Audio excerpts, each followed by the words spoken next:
నమస్కారం. ఈ రోజుటి కథలోకి వెళ్తే, కీర్తన డాక్టర్ చెప్పిన మాటలకు తెల్లబోయి చూసింది. మీరు చెప్తుంది నిజమేనా డాక్టర్? తను ఇద్దరు టీనేజ్ ఆడపిల్లల తల్లి. నాకు తెలిసినంత వరకు ఆమె భర్త అర్జున్ చాలా మంచివాడు. పెద్ద కంపెనీలో మంచి పొజిషన్లో ఉన్నాడు. ఆర్థిక ఇబ్బందులు లేవు. తన లైఫ్లో ఎలాంటి ఒత్తిళ్ళు ఆరళ్ళు లేవు. అలాంటప్పుడు దానికి ఇలా చేయవలసిన అవసరం ఏముంటుంది? చూడండి కీర్తన, నువ్వు మా శ్రీరామ్ భార్యవి, ఈమె ప్రాణ స్నేహితురాలివి కనుక నీకు పేషెంట్ పరిస్థితిని గురించి వివరంగా చెప్పాను. ఆమె కుటుంబ పరిస్థితులు ఏమిటో కానీ ఆమె ఖచ్చితంగా డ్రగ్స్కి అలవాటు పడుతోందని మాత్రం చెప్పగలను. ఈ విషయం ఆమె భర్తకు ఇన్ఫామ్ చేశారా? అడిగాడు డాక్టర్ విక్రమ్. ఫోన్ కలవట్లేదు. మెసేజ్ పెట్టాను. అతను ఆఫీస్ పని మీద హాంకాంగ్ వెళ్ళాడని పిల్లలు చెప్పారు. వాళ్ళు కూడా ట్రై చేస్తున్నారు అతని కోసం, చెప్పింది కీర్తన. సరే, ఆమెకు మెలకువ వచ్చేటప్పటికి అటెండెంట్ ఎవరో ఒకరు ఆమెతో ఉండేలా చూసుకోండి.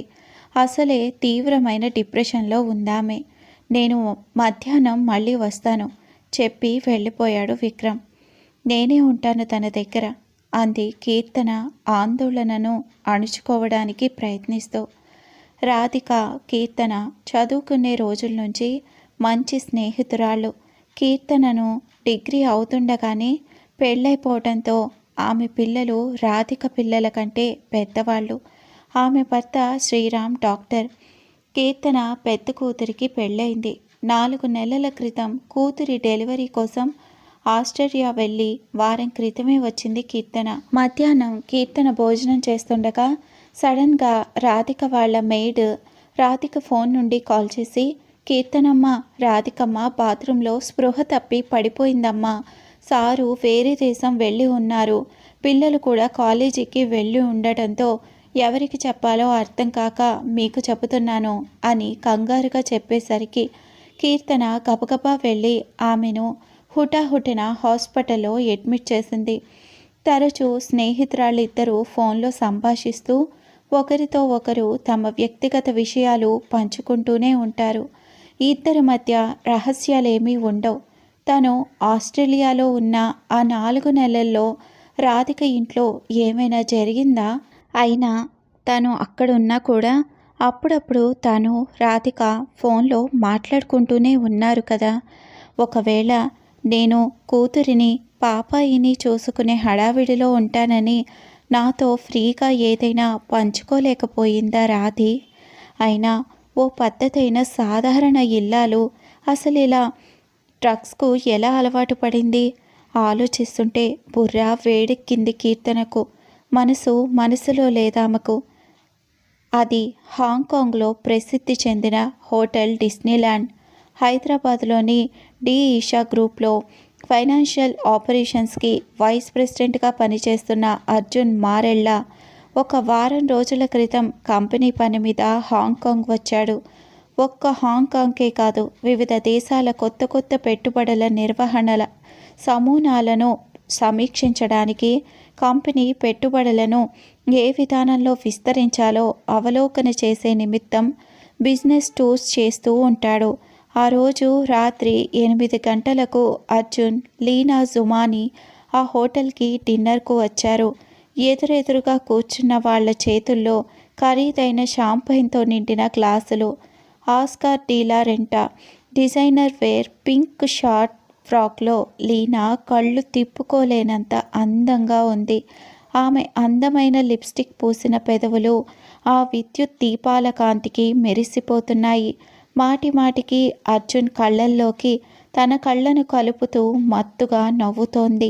లీనా జుమాని హాంకాంగ్లో ఒక ఇన్వెస్ట్మెంట్ కంపెనీలో డైరెక్టర్గా పనిచేస్తోంది. లీనా పూర్వీకులు గుజరాతీలు.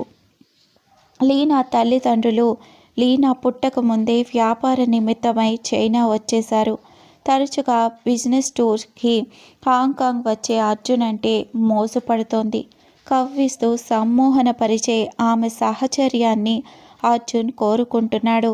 ఆఫీసు పని అయిపోయినా మరో 4 రోజులు ఆమె కోసమే అక్కడ ఉండిపోతున్నాడు. సంవత్సరం క్రితమే పరిచయమైంది లీనా ఒక బిజినెస్ కాన్ఫరెన్స్లో. ఆమెకు భర్తతో 10 సంవత్సరాల క్రితమే విడాకులై ఒంటరిగా ఉంటోంది. అర్జున్ తరచుగా లాంగ్ బిజినెస్ టూర్స్ మీద వెళుతుంటే ఈ మధ్య రాధిక అడ్డు చెబుతోంది. ఆమెకు ఏదో అనుమానంగా ఉంటోంది. భర్త ప్రవర్తనలో కొట్టొచ్చినట్లుగా ఏదో మార్పు కనబడుతోంది. ఆడపిల్లలు టీనేజ్ దాటి యుక్త వయస్సులోకి వస్తున్నారని, వారిని పెట్టుకొని ఒంటరిగా ఉండలేకపోతున్నానని, బిజినెస్ టూర్స్ లేని ఉద్యోగానికి మారిపోమ్మని మాటి మాటికి అనడంతో ఇద్దరి మధ్య ఘర్షణలు చోటు చేసుకుంటున్నాయి. నేను బాగా సంపాదిస్తున్నందుకే కదా ఇంత రాజభోగాలు అనుభవిస్తున్నావు. టూర్లు మానేసి నీ కొంగు పట్టుకొని తిరగమంటావా అంటూ అపహాస్యం చేయడం మొదలుపెట్టాడు. డిగ్రీ పూర్తి చేసిన రాధికను ఇంకా పైకి చదివించలేనన్నాడు తండ్రి. అక్కలిద్దరికీ పెళ్ళిళ్ళు అయ్యాక తన 26వ ఏట అర్జున్తో పెళ్ళి అయింది. ఎవరిదో బంధువుల పెళ్లిలో రాధికను చూసి అర్జున్ తల్లి హేమలత ముచ్చటపడింది. రాధికను కోడలిగా చేసుకోవాలని ఉవ్విళ్ళూరింది. మీలాంటి గొప్పవారితో సంబంధం సరితూగలేమని రాధిక తండ్రి శేషగిరి చెప్పినా ఆవిడ వినలేదు. ఇంజనీరింగ్ చదివి ఐఐఎం చదివిన అర్జున్ అప్పటికే మంచి ఉద్యోగంలో స్థిరపడ్డాడు. మీ అమ్మాయి మాకు బాగా నచ్చిందని, మిగతా విషయాల గురించి ఆలోచించవద్దంటూ గట్టిగా ఒప్పించి మరీ రాధికను వారి ఇంటి కోడలిగా చేసుకున్నారు. రాధికకు శేషగిరి చెల్లెలి కొడుకు ప్రకాష్తో పెళ్లి జరిపించాలని అనుకుంటుండగా అనుకోకుండా అర్జున్ సంబంధం కలిసి రావడంతో మేనరికానికి స్వస్తి చెప్పారు. ప్రకాష్ 3 సార్లు డింకీ కొట్టి మొత్తానికి ఎలాగో డిగ్రీ పూర్తి చేసి హైదరాబాద్లో ఒక ప్రైవేట్ కంపెనీలో పనిచేస్తున్నాడు. ఒకరోజు అర్జున్ వాష్రూమ్లో ఉన్నప్పుడు అతని మొబైల్ రింగ్ అయింది. దగ్గరే ఉన్న రాధిక ఫోన్ ఎత్తగానే good morning my sweetheart అంటూ అవతలి వైపు నుండి ఒక స్త్రీ గొంతుక. అర్జున్కి బిజినెస్ పరమైన ఎన్నో ఫోన్ కాల్స్ లేడీస్ నుండి వస్తూ ఉంటాయి. కానీ ఇదే వాట్సాప్ నంబర్ నుండి బోల్డ్ అన్ని మెసేజెస్ ఉన్నాయి లవ్ సింబల్స్తో. హాంకాంగ్కి ఎప్పుడొస్తున్నావంటూ, I miss you, love you, you are the king of my life లాంటి ఎన్నో మెసేజ్లు. ఇద్దరూ కలిసి ఉన్న ఎన్నో క్లోజప్ ఫోటోలను కూడా షేర్ చేయడంతో తన అనుమానం నిజమైంది. మనస్సులో ఎవరికీ చెప్పుకోలేని బాధ. కీర్తనతో అర్జున్కి వేరే అమ్మాయితో సంబంధం ఉందని ఎలా చెప్పగలుగుతుంది? తన భర్త అది వరకటిలాగా తనతో ప్రేమగా ఉండటం లేదని చెప్పుకోగలదా? ఒకరోజు ప్రకాష్ బావ ఇల్లు కొన్నానని గృహప్రవేశానికి రమ్మనమని ఇంటికొచ్చి మరీ ఆహ్వానించాడు. ప్రకాష్ పెద్ద విల్లా కొన్నాడు. ఎంతో బాగుంది. ఒక ప్రైవేట్ కంపెనీలో సాధారణ ఉద్యోగం చేసే ప్రకాష్ ఇంటిని చూసి బంధువులందరూ విస్తుపోయారు. ఏదో బిజినెస్ కూడా చేస్తూ బాగా సంపాదిస్తున్నాడట అని చెప్పుకోవడం తను విన్నది. అప్పుడప్పుడు ప్రకాష్ అర్జున్ లేనప్పుడు వస్తూ రాధికతో బాతాకానీ కొడుతూ ఆ ఇంటి పరిస్థితిని త్రుటిలో అర్థం చేసుకున్నాడు. రాధిక భర్త మంచి ఉద్యోగంలో ఉన్నాడని, ఎప్పుడు ఫారిన్ టూర్లలో ఉంటాడని తెలుసుకున్నాడు. రాధిక డల్గా ఉండడం, తను అడిగిన దానికి ఏదో అన్యమనస్కంగా జవాబులివ్వడం కనిపెట్టాడు. ఎందుకు రాధి డల్గా కనిపిస్తున్నావంటూ బావ ఆప్యాయంగా అడిగేసరికి ఏం లేదు బావా, ఎందుకో ఈ మధ్య ఉత్సాహంగా ఉండడం లేదని చెప్పి తప్పించుకుంది. ఇదిగో ఈ ప్యాకెట్లో హోమియో మాత్రలున్నాయి. 30 పొట్లాలుంటాయి. రోజుకొక పొట్లంలోని మాత్రలు వేసుకుంటే ఉపశమనం కలిగి ఉత్సాహం వస్తుందంటూ ఒక ప్యాకెట్ను అందించాడు. ఏదో ఆలోచిస్తూ ఆ ప్యాకెట్లో ఉన్న ఒక పొట్లం విప్పి అందులో తెల్లటి తీయటి మాత్రలను వేసుకొని చప్పరించింది. కొద్దిసేపటికి మనసులోని దిగులంతా చేత్తో తీసేసిన భావన, మనసు శరీరం చాలా తేలిక హుషారుగా అయిపోయాయి. 1 నెల రోజుల పాటు ఈ మాత్రలు వేసుకో, ఒంట్లో శక్తి వస్తుంది. నేను వాడాను, నా స్నేహితులకు ఇచ్చాను. నీలా డిప్రెషన్తో బాధపడే వాళ్లకు గొప్ప రిలీఫ్గా ఉంటుంది. ఈ మాత్రలు ఇచ్చిన శాస్త్రి గారు చాలా గొప్ప వైద్యుడు. మాత్రల ఖరీదు కూడా ఎక్కువే. ఏదో నీకు తోచిన డబ్బు ఇస్తే చాలనగానే అప్పటికే ఏదో ట్రాన్స్లో ఉన్న రాధిక బీరువా తెరిచి ఒక నోట్ల కట్ట తీసి ప్రకాష్ చేతికిచ్చింది. అందులో ఎన్ని నోట్లు ఉన్నాయో కూడా చూడలేదు. జాగ్రత్త చెబుతూ ప్రకాష్ వెళ్ళిపోయాడు. రాధిక ఆ మాత్రలకు బాగా అలవాటు పడింది. రోజంతా మత్తుగా ఉండి హాయిగా ఉంటుంది. మరుసటి రోజు కీర్తన ఫోన్ చేసి, వచ్చినప్పటి నుండి బంధువుల రాకతో బిజీగా ఉన్నానే రాధి, నీవే ఒకసారి మా ఇంటికి రాకూడదు అంది. అర్జున్ టూర్ నుండి వచ్చాక వస్తానని చెప్పింది. నిద్రమత్తులో ఉన్నావా ఏమిటంటూ జోక్ చేసింది కీర్తన. అక్కడ అర్జున్, లీనా డిన్నర్ పూర్తి అవుతుండగానే అర్జున్ మొబైల్ రింగ్ అయింది. విసుగ్గా చూశాడు. కూతుళ్ళ నుండి మిస్డ్ కాల్సే కాకుండా కీర్తన నుండి కూడా మిస్డ్ కాల్స్, మెసేజెస్. కీర్తనకు ఫోన్ చేశాడు. వెంటనే కీర్తన ఫోన్ ఎత్తి రాధిక పరిస్థితిని చెబుతూ వెంటనే బయలుదేరి రమ్మంది. సారీ లీనా, వెంటనే ఇండియా వెళ్ళాలి, త్వరలో మళ్ళీ కలుస్తానంటూ ఆమె నుండి వీడ్కోలు తీసుకున్నాడు. రాధికకు స్పృహ వచ్చింది. కీర్తనను చూడగానే పసిపిల్లలా ఏడ్చేసింది. ఏడవని, కరువు తీరా ఏడవని, మనసు కరిగి నీరవ్వని అనుకుంటూ కీర్తన మాట్లాడకుండానే తనని చూస్తూ ఉండిపోయింది. కాసేపటికి సర్దుకుంది. ఏమైంది రాధి, ఏమిటిలా అయిపోయావు?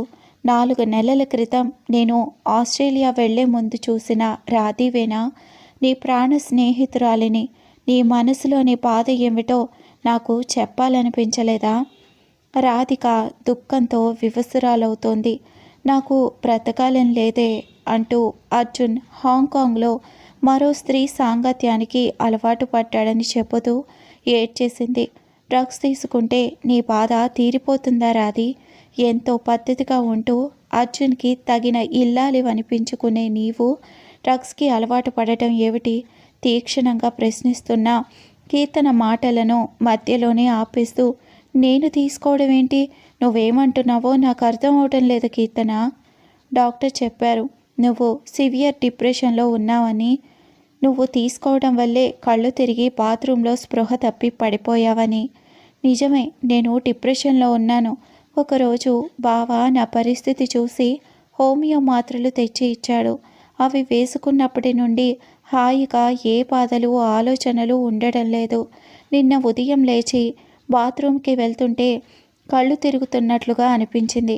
ఆ తరువాత నాకేమైందో తెలియదు. కీర్తన వెంటనే రాధిక వాడే మాత్రలను తెప్పించి డాక్టర్కి చూపెట్టింది. అది మెపిట్రోన్ అనే ఒక రకం మాదక ద్రవ్యమని, చూడడానికి హోమియోపతి మాత్రల్లా ఉంటాయని, మనిషిని ఎల్లవేళలా ఒక రకమైన మత్తులో ఉంచుతూ స్లోగా అవి మెదడుపై ప్రభావం చూపిస్తూ పిచ్చివాళ్లను చేస్తాయని చెప్పాడు.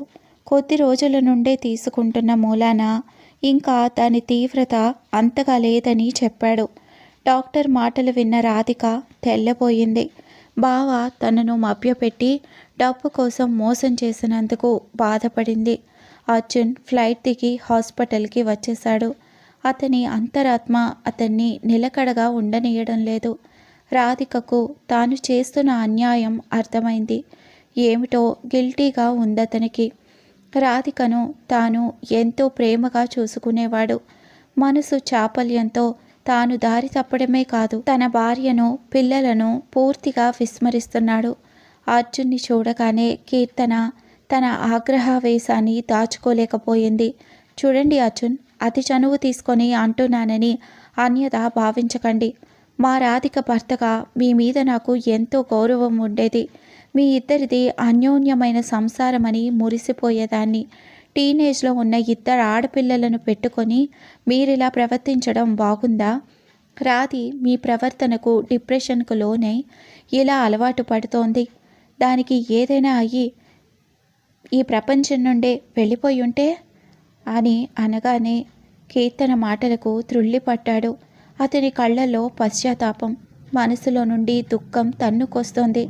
నన్ను క్షమించు రాధి, మరెప్పుడు నిన్ను కష్టపెట్టనంటూ రాధిక భుజాల చుట్టూ చేతులేస్తూ కన్నీళ్లతో తడిపేశాడు.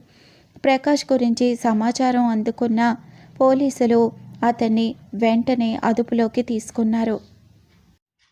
మారిన మనసు అనే ఇంత మంచి కథను మనకు అందించిన రచయిత్రి గారి పేరు యశోద కైలాస్ పుల్లగుత్త గారు. మరిన్ని మంచి మంచి కథలు వినడం కోసం నా ఈ ఛానల్ని తప్పకుండా సబ్స్క్రైబ్ చేసుకోండి. మీకు ఈ కథ కనుక నచ్చితే లైక్ చేసి కామెంట్ సెక్షన్లో తెలుపగలరు.